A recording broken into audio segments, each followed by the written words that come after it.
Imagine this. The only sound you hear is the calm, steady breathing of your co-pilot behind a reinforced cockpit door as he cold-bloodedly steers the airliner into a mountainside in the French Alps. This isn't a horror movie. These were the final real-life moments of Captain Patrick Sondenheimer, desperately trying to save 149 lives from his own partner, Andreas Lubitz. There were no terrorists here, no engine failure. So how did a system designed to protect become a murder weapon? And why did doctors know they were dealing with a ticking time bomb, but said nothing? The answer is more chilling than the disaster itself. Two men walk into a briefing room, and a handshake sets off a countdown that can no longer be stopped. Dusseldorf is still shrouded in a pre-dawn mist. It's the early morning of March 24th. Inside the German Wings Operations Center, there's the usual morning buzz, the smell of coffee, the rustle of papers. Here, in the heart of German aviation, two men meet. Captain Patrick Sondenheimer, a seasoned pilot, a father of two, a man who just exudes reliability, and his first officer, Andreas Lubitz. Young, fit, with an impeccable reputation. They go over the technical log and the flight plans. Everything looks perfect. No mechanical issues, no delays. Just another day at the office. Only this office is 10 kilometers high. They head to the aircraft. It's an Airbus A320, registration DAIPX. A reliable workhorse, this plane has been flying for 24 years. The pilots take their seats. You can hear the flick of switches as the displays flicker to life. Systems check, a quick briefing. It's a routine honed to perfection. Every move is precise, backed by years of training. Lubitz appears composed, calm. His responses are crisp, professional. Not a hint of anxiety, no sign of the turmoil brewing inside. As far as Captain Sondenheimer is concerned, the man to his right is a reliable partner, someone he's ready to trust with his own life and the lives of his passengers. Flight 4, U9524, departs right on schedule, at 6:01, Coordinated Universal Time. The airliner lifts effortlessly from the runway, climbing into the gray German sky on its way to sunny Barcelona. The aircraft climbs to its cruising altitude, flight level 370, that's 37,000 feet. In the cockpit, the atmosphere is completely routine. Sunlight streams across the instrument panel. The autopilot is engaged, guiding the plane as if on rails. The pilots exchange a few words, just casual small talk. If you could plug into their intercom right now, you'd just hear the calm voices of two professionals at work. Absolutely no tension. And that's the most terrifying part. The entire system of aviation safety is built to find external threats or mechanical failures. But it's completely blind when the threat is smiling at you from the seat right next to you. This seems like the most routine flight in the world, right up until the moment they begin preparing for their descent over France. Just a few minutes before they're due to start their descent into Barcelona, something happens. An event that investigators will only uncover long after the tragedy. It's the moment the routine shatters, revealing the abyss that lies beneath. Captain Sondenheimer, following a simple human need, decides to use the restroom. This is standard operating procedure, straight out of the textbook. Control is handed over to the first officer, and the lead flight attendant either takes a seat in the cockpit or simply monitors the area by the door. At the time, the rules still permitted a pilot to be left alone. Sondenheimer unbuckles his harness, stands up, and says the routine phrase, "You have control." Lubitz nods. The captain steps out, and the heavy armored door closes behind him with a distinct click. That sound, the sound of the electromechanical lock, cuts Andreas off from the rest of the world. He is now alone in the cockpit.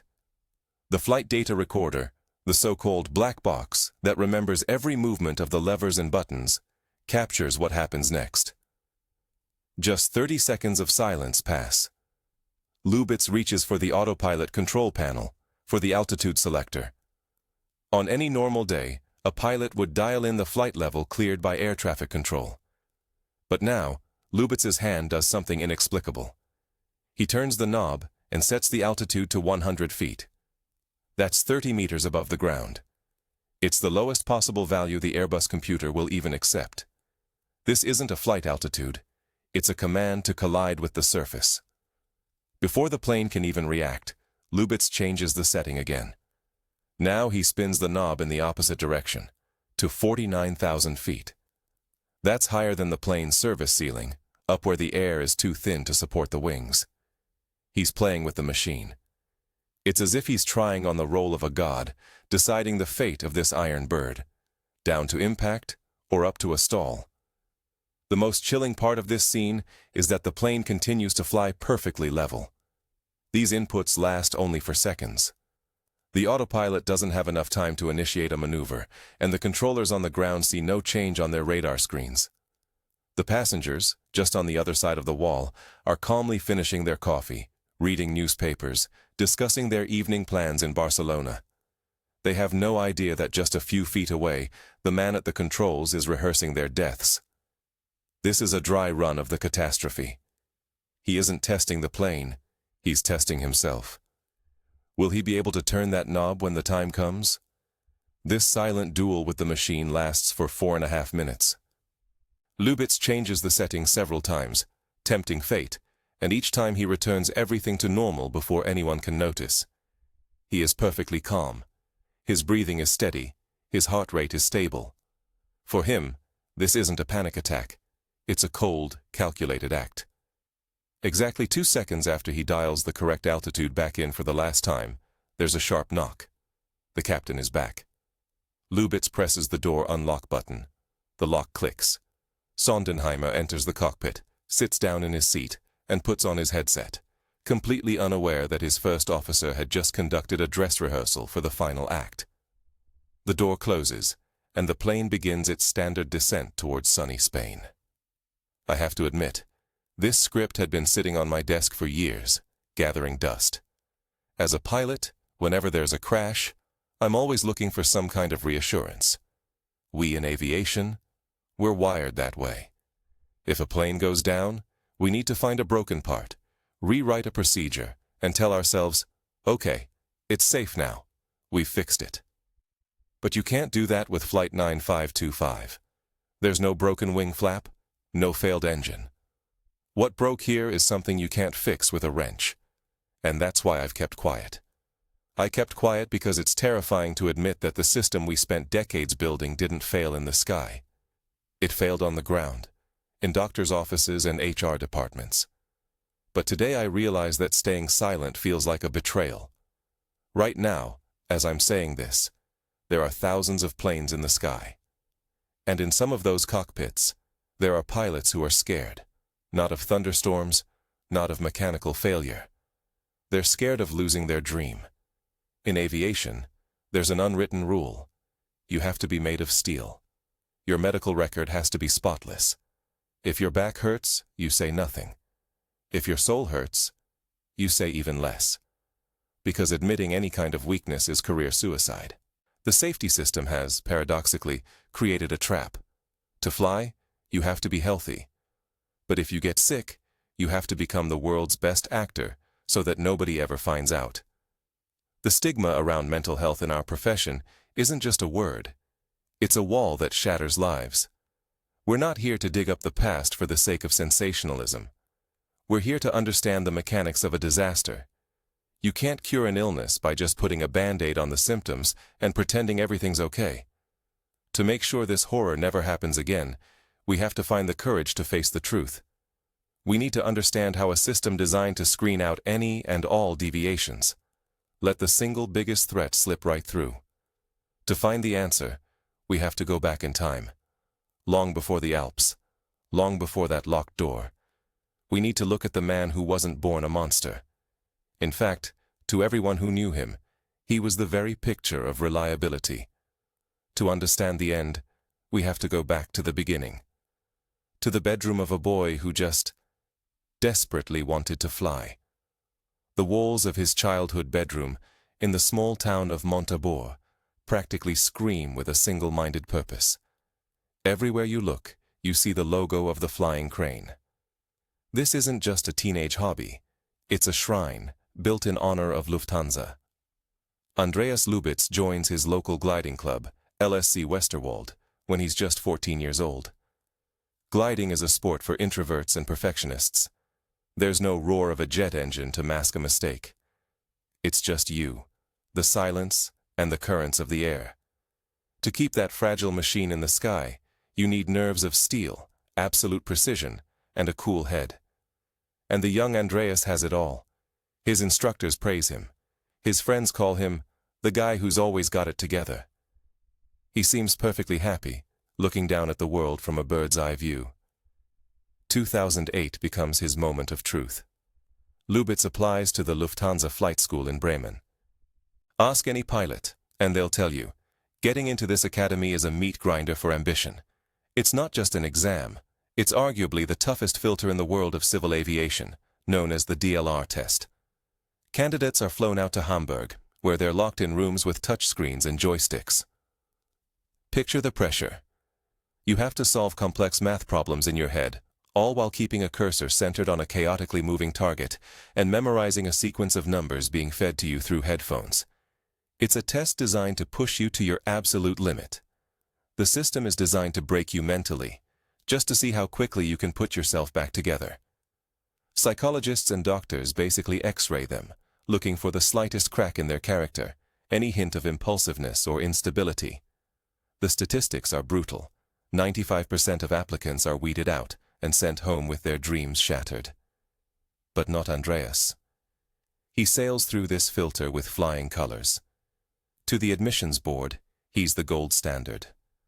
Smart, motivated, physically fit, and, most importantly for our story today, mentally rock solid. The psychologists sign off on him, declaring, "This man is sound." Not a single test, not a single expert sees a single red flag at that moment. The security system, designed to catch any and all threats, throws its doors wide open for him, welcoming him as its perfect soldier. It's a triumph. He secures a coveted spot in the training class. It seems like he's made it. But it's right here, at the peak of his success, that the tone of this story begins to shift. Autumn in Bremen greets him with gray skies and loneliness. The silence he loved so much in the cockpit of his glider suddenly vanishes. In its place, an alarm starts blaring inside Andreas's head, one that's impossible to turn off. The autumn of 2008 in Bremen becomes his own personal hell. Training at the Lufthansa flight school is not about the romance of flying, it's an academic grind. The theoretical coursework requires memorizing thousands of pages: navigation, meteorology, aviation law, complex aircraft systems. Andreas is hundreds of kilometers from home, away from his family, away from his usual support system. He's a perfectionist, and the very trait that helped him pass the selection is now starting to destroy him. He sets the bar impossibly high for himself and lives every day in fear of making a mistake.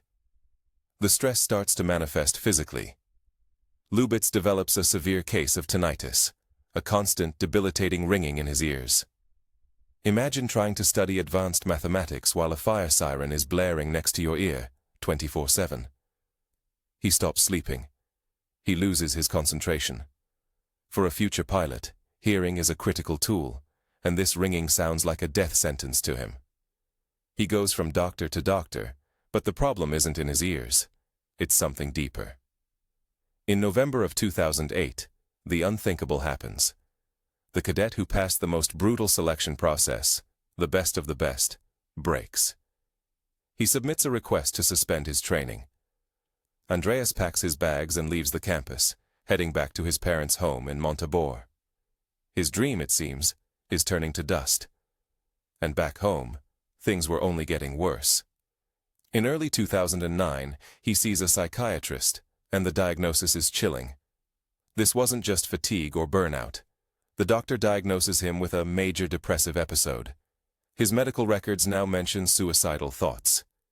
The man responsible for the lives of hundreds of people was himself standing on the edge of an abyss. The system's reaction is swift and ruthless. The German Federal Aviation Authority, the LBA, revokes his first-class medical certificate. From that moment on, he is officially declared unfit to fly. Anyone else in his shoes might have given up, chosen a different career, gone into business, or maybe academia. But Lubitz didn't see it as the end. He saw it as a temporary setback. He begins an aggressive course of treatment, determined to get back in the sky, no matter the cost. In the summer of 2009, a document lands on the desk of an official at the Aviation Authority. A document that would formally bring Andreas back from the brink, but in reality would back him into a corner.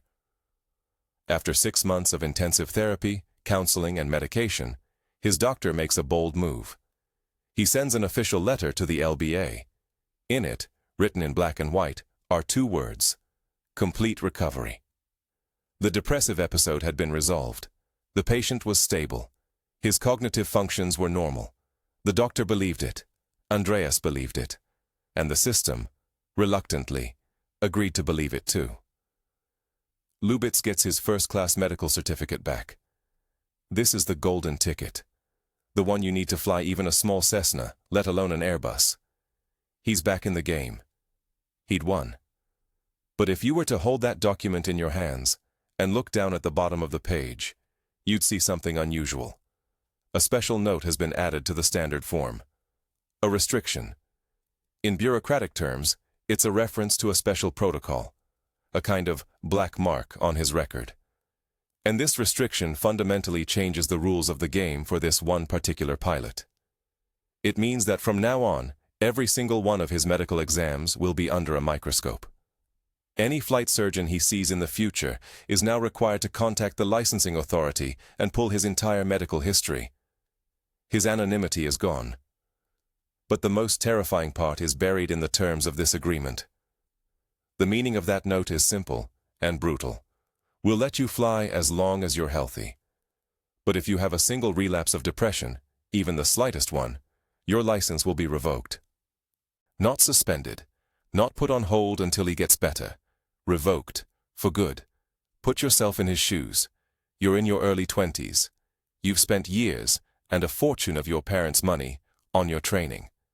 And now, you're being told, you don't have the right to have a bad day. For anyone else, sadness is just an emotion. For Lubitz, sadness is a career-ending diagnosis. The safety system, in an attempt to play it safe, creates a terrible paradox. It gives the pilot an ultimatum: be perfect or be gone. And Andreas understands the message, loud and clear. He learns a lesson that would prove fatal for all of us. Honesty nearly destroyed his life, while silence gave him back his wings. He takes the certificate with trembling hands.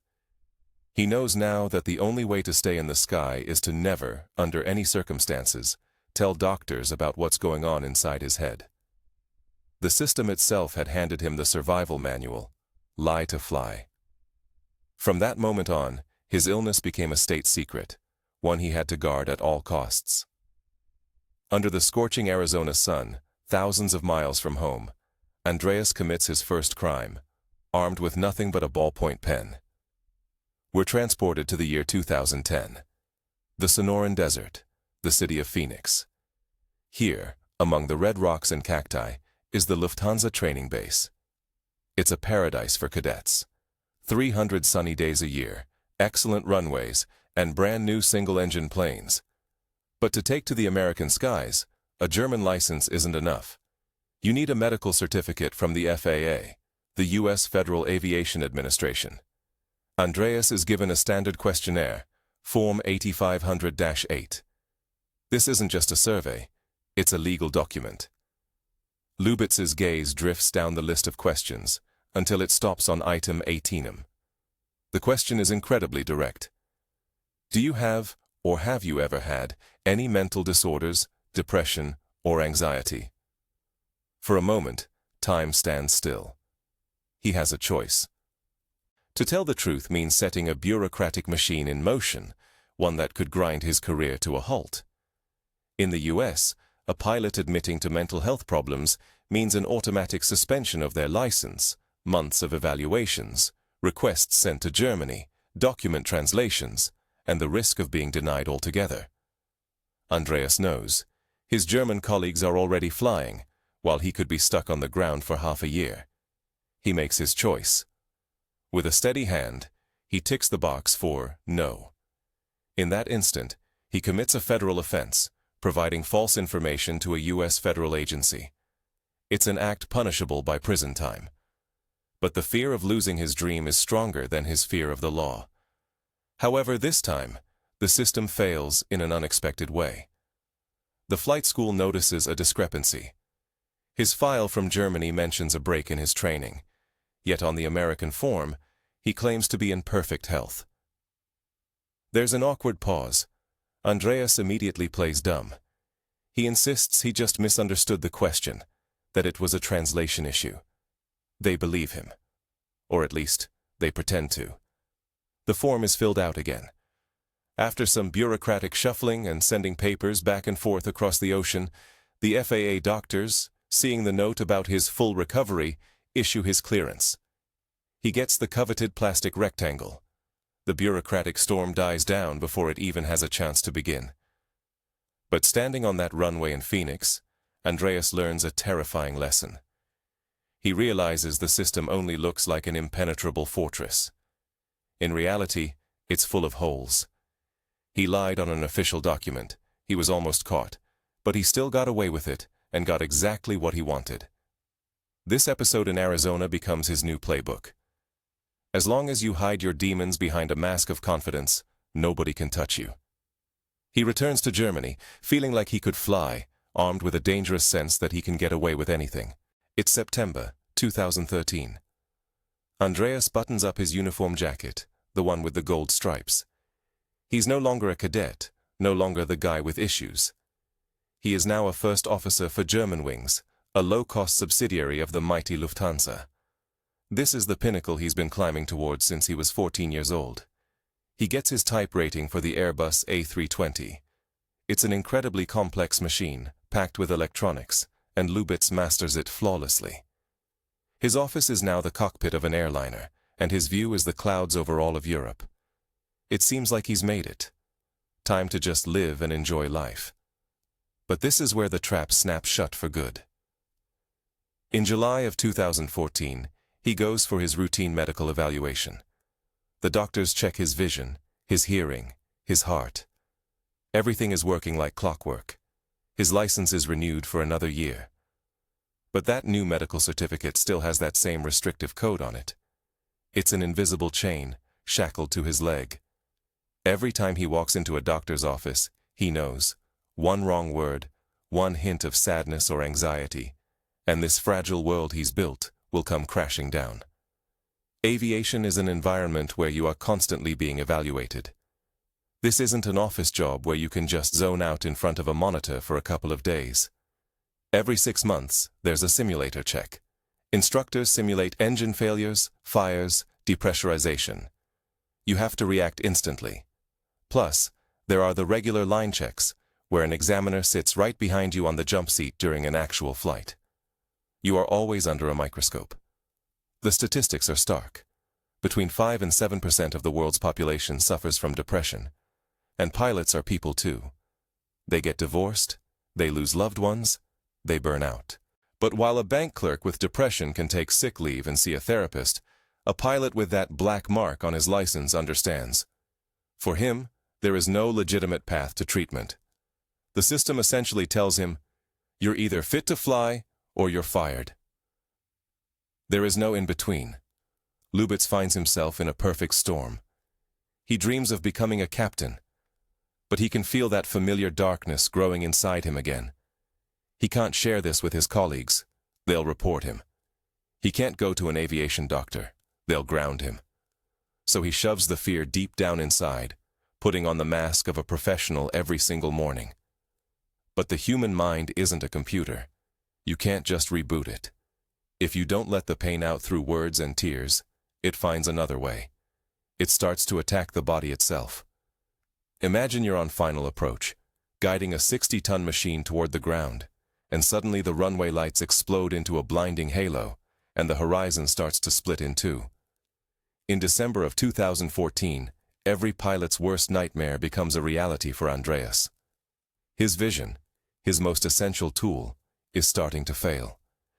He's seeing strange flashes, stars. The world is losing its sharpness, as if someone had turned the contrast all the way down. He's still flying, but every flight is turning into torture. The fear he'd hidden for so long is now staring him right in the face. Andreas begins a frantic marathon of doctor's appointments. In a short span of time, he sees dozens of specialists, ophthalmologists, neurologists, general practitioners. He gets an MRI, has his retinas scanned, and undergoes endless tests. He's looking for a tumor, a detachment, an infection, anything that can be fixed with a pill or surgery. He's seeing these doctors in secret, paying out of pocket to keep the information from reaching his insurance company and, God forbid, the airline. It's the behavior of a cornered animal. But the test results are even more shocking than the symptoms. Andreas Lubitz's eyes are perfectly healthy. He has 20/20 vision. There is no physical reason for his blindness. A neurologist, seeing his condition, utters a word that sounds like a death sentence: psychosomatic. The doctor explains, "Your body is healthy, but your mind is so exhausted by anxiety and depression that your brain is simply refusing to process visual signals. Your body is screaming, 'Enough, stop.' It's a defense mechanism." Andreas is told point blank, "You don't need an eye doctor, you need to be in a psychiatric hospital, urgently." For anyone else, this would be a lifeline. But for a pilot with a black mark on his license, it's the end. To admit the cause of his vision loss is in his head would mean officially confirming a relapse. It means that specific clause in his license would be triggered instantly, and he would never step into a cockpit again. Andreas finds himself in a trap of his own making. He rejects the diagnosis. He ignores his doctor's recommendation for inpatient care. He convinces himself the doctors are wrong, that he just needs to find the right eye drops. He keeps searching for a physical cause where there is none, because for him, the truth is more terrifying than blindness. The fear of the system that will cast him out proves stronger than his instinct for self-preservation. He is left alone in his dark room, and his hands reach for his laptop. In the silence of his apartment, lit only by the cold glow of a tablet screen, Andreas Lubitz leaves behind a trail that investigators will find far too late. This is no longer a medical history. It's the chronicle of an execution in the making. It's now 2015. His family and friends can see that something is deeply wrong. They urge him to go back to a psychiatrist, the very same doctor who treated him during his training. He's prescribed strong antidepressants and sleeping pills. The pills are supposed to numb the anxiety, but they can't numb the reality of his situation. He knows he's losing control. His browser history from these days is the most terrifying reading imaginable. Where he once searched for medical articles about vision, his queries now become frighteningly specific. He's looking for ways to end it. Phrases start appearing in his search bar. How to make carbon monoxide, deadly poisons, painless ways to die. He methodically scrolls through ways to die, as if he's browsing an online store. He's afraid of the pain, afraid of failure. But what he fears most is a life without flying.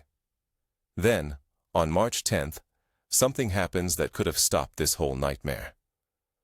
A psychiatrist sees Andreas's state and diagnoses him with a possible psychosis. The doctor realizes he's looking at someone who's losing their grip on reality. He strongly recommends immediate admission to a psychiatric hospital. He even writes out the referral. But to Lubitz, that piece of paper isn't a lifeline. It's a death sentence for his career. He throws the referral away. He hides the visit from his employer. You see, Germany's medical privacy laws are so strict, the doctor is legally forbidden from calling Germanwings to say, "Your pilot is a danger." So the doctor, his hands tied by the law, says nothing. And the pilot walks out of that office, alone with his madness. On March 20th, just 4 days before the crash, what he's searching for changes completely. He stops looking for poisons. His fingers type a new query that makes the blood run cold. Airbus A320 cockpit door lock mechanism. He pores over technical manuals. He's not interested in how to open the door. He wants to know how to make sure no one can ever open it from the outside. He reads about the lock timers, the emergency override codes. He's hunting for a vulnerability in the system, a weakness he can turn against his own crew. This is the moment his suicidal thoughts transform into a plan for mass murder. On March 22nd, he scribbles a short, chilling note on a piece of paper, a note they'll later find in his trash bin. Decision Sunday BCN.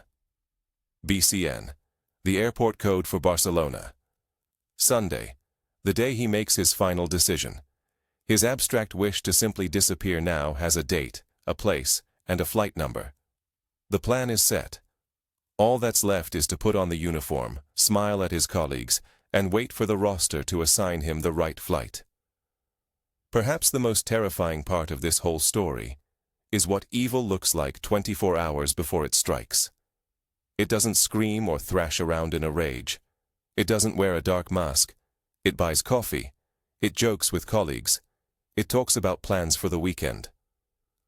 On March 23rd, just 24 hours before the world would learn his name, Andreas Lubitz reports for duty. The flight is from Düsseldorf to Berlin. Picture the scene. He walks through pre-flight security, says hello to the staff, pulls on his high-visibility vest. He performs his duties as a co-pilot flawlessly. The captain who flew with him that day would later tell investigators he was a completely normal guy. No tremor in his hands, no distant look in his eyes. The system, his colleagues, the passengers, they all see a professional. Not a man who has already, in his mind, buried every single one of them. Later that evening, this theater of the absurd continues on the ground. Lubitz meets up with his girlfriend. They go shopping, browsing for little things. To any outsider, they look like an idyllic young couple with their whole lives ahead of them. But psychologists know the terrifying secret behind this calm. It's a phenomenon known as terminal clarity. When someone, worn down by depression and doubt, finally makes the decision to go, their suffering ends. Anxiety gives way to an icy calm. The fight is over. The plan is set. The date is chosen. The mechanism is in motion. This normality is the most perfect camouflage imaginable. If he were crying or screaming, someone would have stopped him. If he were drunk, they wouldn't have let him on the plane. But he's sober, polite, and calm. He's deceiving the people closest to him without saying a single word. His girlfriend looks into his eyes and sees her boyfriend reflected back. Not the abyss. No one around him can see the chasm, because over years of living with his illness, Lubitz has learned to build impenetrable walls. The morning of March 24th begins like any other. No farewell letters on the table, no dramatic gestures.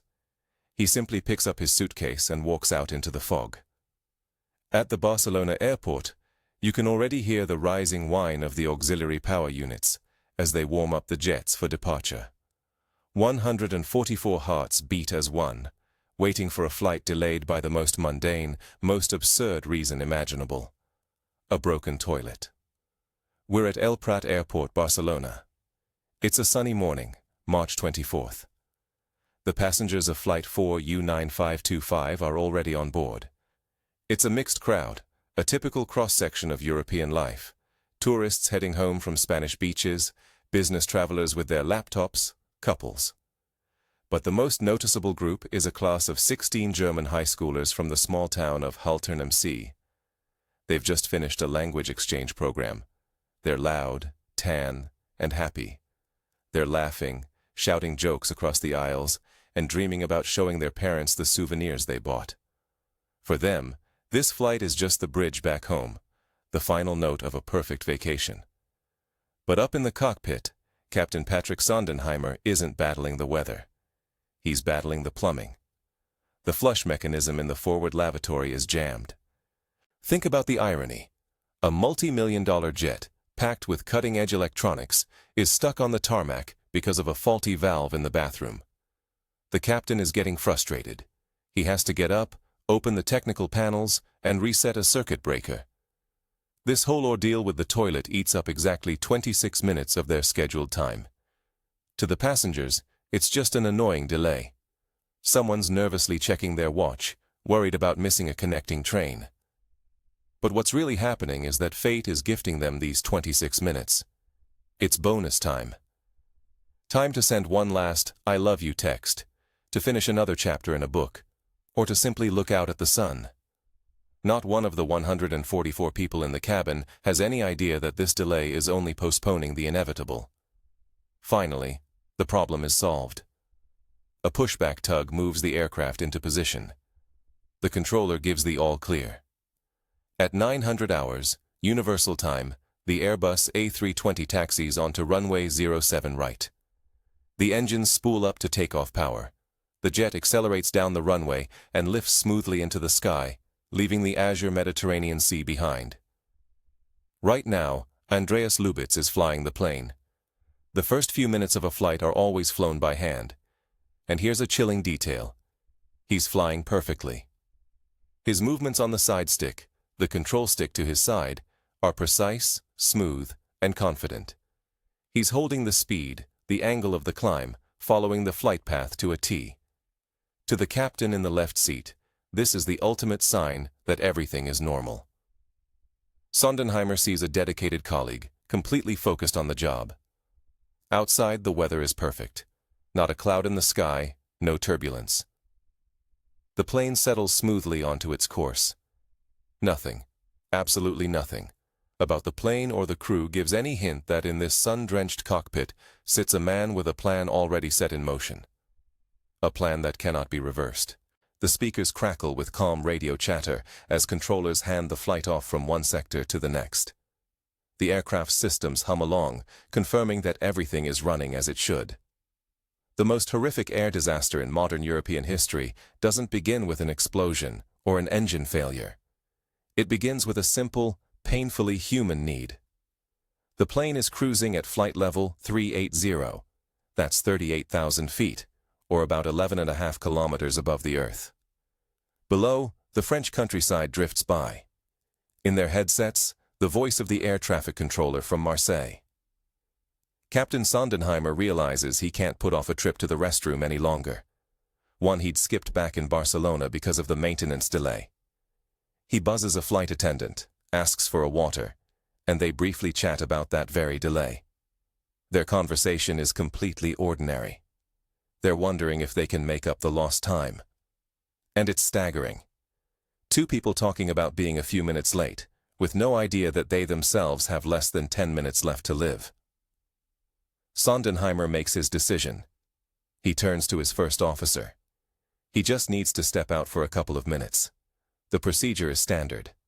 While the captain is out of the cockpit, the first officer isn't just supposed to monitor the instruments. They're meant to start preparing for the descent. The captain gives a clear instruction. You can get the briefing for the approach into Düsseldorf ready. And it's here, in this exact moment, that the first crack appears in Lubitz's facade. Up until now, his responses have been crisp and professional. But his reply this time is odd. The cockpit voice recorder captures what he says next. He doesn't say, "Roger that," or "will do." He utters a chillingly casual phrase. "Hopefully. We'll see." The captain doesn't pick up on the strangeness of the reply. To him, "we'll see" is about the flight schedule, or maybe the landing sequence. He just hears the usual professional caution. But we, knowing how this story ends, hear a sinister omen. Lubitz isn't talking about the schedule. He's saying that landing in Düsseldorf is now just one possibility. And he's the only one who will decide if it happens. The time is 9:30 and 24 seconds in the morning. Patrick Sondenheimer unbuckles his harness. The distinct sound of his seat sliding back is heard. He says the standard handover phrase, "You have control." Lubitz replies quietly, "I have control." The captain opens the cockpit door. The roar of the engines and the voices of the passengers flood into the cabin. Sondenheimer steps out, confident he's leaving the plane in the capable hands of his colleague. The door swings shut. The electromagnetic lock engages. A heavy, armored bulkhead seals the cockpit off from the rest of the world. Inside, there's an absolute vacuum-like silence. It lasts for exactly 20 seconds, until the co-pilot's hand reaches for the lock switch. The very wall that engineers built to protect the world from terror is right now being turned into a weapon against the innocent. You have to understand what's separating Captain Sondenheimer from his seat. This isn't just a door. After the attacks of September 11th, aviation changed forever. Cockpits were transformed into virtual fortresses. The door on an Airbus A320 is reinforced with Kevlar. It can withstand a bullet, even a grenade blast. You can't shoulder it down. You can't pry it open with a crowbar. The designer's logic was ironclad. No unauthorized person should ever get inside. But this logic had one terrifying vulnerability. They assumed the threat would always come from the outside. So, let's look at the mechanics of this trap. Outside, in the galley, there's a digital keypad. If a flight attendant wants to enter, they punch in a code. A buzzer sounds in the cockpit, and the pilot flips a switch to let them in. But what if the pilots are incapacitated? What if they've lost consciousness? The engineers thought of that too. There's an emergency code. If you enter it from the outside, a continuous alarm starts blaring in the cockpit. It sounds for exactly 15 seconds. If no one inside overrides the command during that time, the door unlocks automatically. It's a failsafe, a rescue system in case of a heart attack or hypoxia. It seems like a perfect system. But right now, Andreas Lubitz is placing his hand on a small toggle switch on the center pedestal. This switch has 3 positions: unlock, norm, and lock. And here it is, the fatal pressure point. If the pilot inside moves the switch to the lock position, the security system assumes someone is trying to force their way in from the outside. It immediately disables the keypad. It locks the door mechanism for 5 minutes. 5 minutes. In a normal life, that's enough time to grab a coffee. In a falling plane, it's an eternity. For those 5 minutes, no emergency code, no please, no keys will work. The door becomes a solid slab of metal. At the time, German wings had no two-person cockpit rule. In the US and with some other airlines, when a pilot stepped out, a flight attendant would take their place. But here, Lubitz is perfectly within his rights to be alone. He is using the most advanced security system in the world to create the conditions for the perfect crime. A technology designed to save lives becomes a guarantee that no one can prevent death. In the absolute silence of the galley, the first sound is heard. It's not a scream. It's a quiet, polite knock. The captain is back, and he just wants to get in. Then, the sound of beeping keys. Sondenheimer is punching in the standard access code. At exactly 9:30 and 44 seconds, the numbers on the flight control display change, and this moment becomes the point of no return. Andreas Lubitz reaches out and manually changes the altitude setting from 38,000 feet to 100. He commands the autopilot to descend. The nose of the Airbus dips smoothly, and the engines throttle back to idle. This isn't a steep nosedive that pins passengers to their seats. It's a gentle, controlled descent. In the cabin, people still think it's just a maneuver. But in the corridor outside the cockpit, all hell is breaking loose. Captain Sondenheimer realizes the code isn't working. The door is locked from the inside. He starts banging on it. First with his hand, then with his foot. He's shouting, his voice full of desperation, cutting through the soundproofing. For God's sake, open this damn door! At 9:33, air traffic controllers in Marseille see the radar blip for flight 4U9525 dropping fast. They try to raise the flight on the radio. Silence. They try again. Silence. An alert goes out over the airwaves. Controllers ask other aircraft to try and contact German wings. No response. Meanwhile, Sondenheimer, realizing what's happening, grabs a heavy metal food cart. He uses it as a battering ram. The sounds of horrific impacts against the armored door echo throughout the plane. Now, the passengers understand too. Something terrible is happening. The screaming begins. But the most chilling part isn't what's happening in the cabin. It's what's happening inside the cockpit. In there, it's dead silent. The only sound the cockpit voice recorder picks up over the banging on the door is the breathing of Andreas Lubitz. It's steady. It's calm. He isn't gasping in panic. He's not hysterical. He is fully conscious. He can hear his captain trying to break down the door. He can hear the controllers pleading for a response. He can see the French Alps growing larger and larger in the windshield. And he just keeps breathing. In the final seconds, another sound joins this auditory nightmare. The synthetic voice of the ground proximity warning system. Terrain! Terrain! Pull up! Red warning lights flood the cockpit. But the pilot's hand doesn't flinch. He looks at the mountains as if they were a long-awaited release. The impact comes at 700 kilometers per hour. Instant darkness. After this tragedy, the world of aviation changed. We introduced the two-person cockpit rule. Now, a pilot can never be left alone. We tightened medical screenings. But let's be honest, all of this is just treating the symptoms, not the disease. The armored door, designed to save lives from terrorists, became a murder weapon because we haven't learned how to see the enemy within.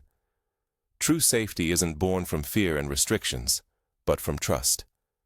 We need a system where a pilot can say, "I'm not okay, I need help," and be met with a helping hand, not a pink slip. As long as vulnerability is seen as a disgrace and a diagnosis as a career ender, pilots will hide their pain until the very last moment. The cockpit door is now, by rule, always open to a second person. But are we, ourselves, open enough to hear that quiet, silent cry for help behind the facade of normality, before the pull-up alarm blares?